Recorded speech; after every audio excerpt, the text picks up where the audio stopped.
자, 마지막 이슈는 CBDC, 중앙은행이 발행하는 디지털 화폐에 대해서 이야기를 해보려고 합니다.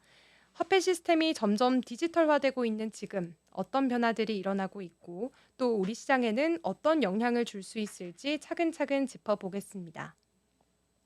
먼저 CBDC는 센트럴 뱅크 디지털 커런시의 줄임말인데요. 말 그대로 중앙은행이 직접 발행하는 디지털 화폐라는 뜻입니다. 그럼 이런 생각이 드실 수 있습니다. 우리도 이미 모바일 페이 그리고 인터넷 뱅킹을 쓰고 있는데 그거랑 뭐가 다를까라는 생각인데 사실 대부분의 결제는 이미 디지털 방식입니다. 그런데 중요한 차이점이 하나가 있는데요. 우리가 지금 쓰고 있는 디지털 결제는 상업은행이나 결제 플랫폼을 거쳐서 이뤄집니다. 하지만 CBDC는 중앙은행이 직접 발행하고 책임까지 지는 디지털 화폐입니다. 게다가 이건 종이돈처럼 법정 통화로 인정되기 때문에 CBDC로 결제를 하면 그 순간 바로 거래가 끝난 걸로 인정되는 구조입니다. 따로 카드사나 중간 기관을 거칠 필요가 없는 건데요. 그리고 이 구조는 단순히 결제를 빠르게 해주는 걸 넘어서 경제 전반의 거래 효율성을 끌어올릴 수 있다는 점에서도 많은 관심을 받고 있습니다. 그렇다면 암호화폐랑은 뭐가 다를까요? 이 가장 큰 차이점은 바로 발행하는 주체에 있습니다. 비트코인 같은 코인은 누구나 만들 수가 있고 탈중앙화된 시스템에서 운영이 됩니다. 반면에 CBDC는 국가, 그러니까 중앙은행이 직접 발행하고 관리를 합니다.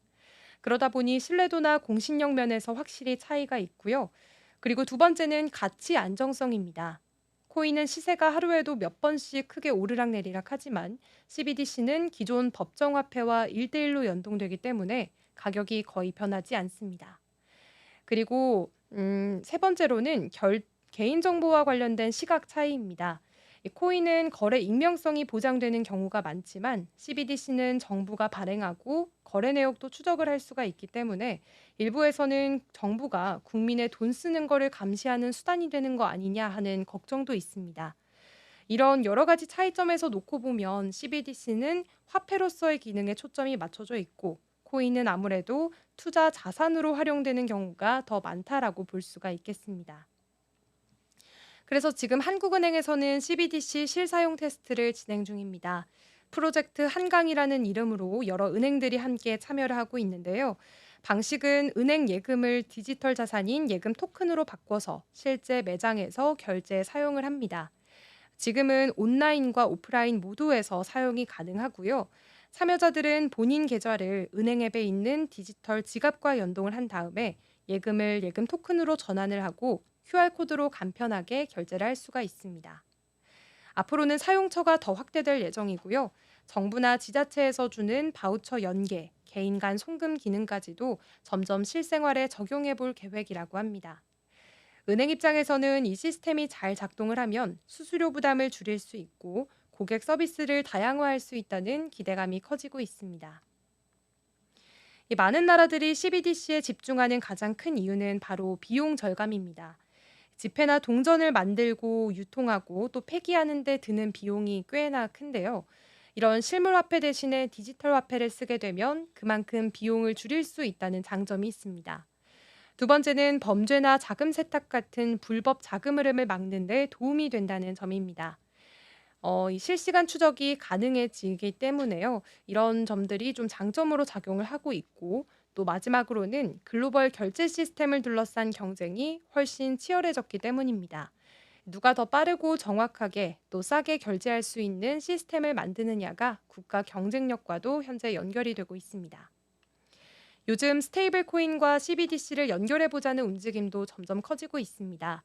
스테이블 코인은 가격이 안정적인 디지털 자산이고요. 민간이 주도하다 보니까 확장성과 혁신성은 뛰어납니다. 반면에 CBDC는 정부가 직접 보장하는 만큼 안정성이 높은 게 장점입니다.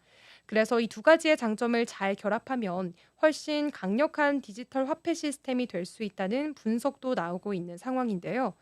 전문가들 사이에서는 이 두 가지를 경쟁 관계로 보기보다는 서로를 보완할 수 있는 역할로 보는 시선이 많고요. 또 이런 흐름 속에서 상업은행들은 앞으로 어떤 방식으로 참여하게 될지도 많은 관심을 받고 있습니다. 물론 우려의 시선도 있습니다. 가장 많이 나오는 걱정은 바로 감시 사회로 이어지는 건 아닐까 하는 부분인데요.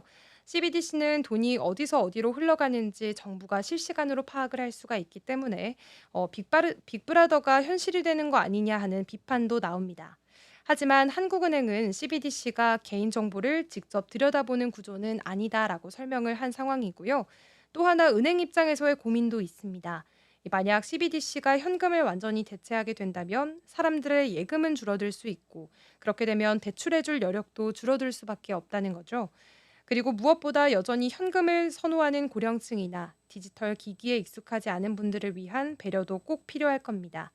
이렇게 디지털 전환이 모두를 위한 방향으로 나아가는 것, 지금 우리에게 가장 중요한 과제가 아닐까 싶습니다.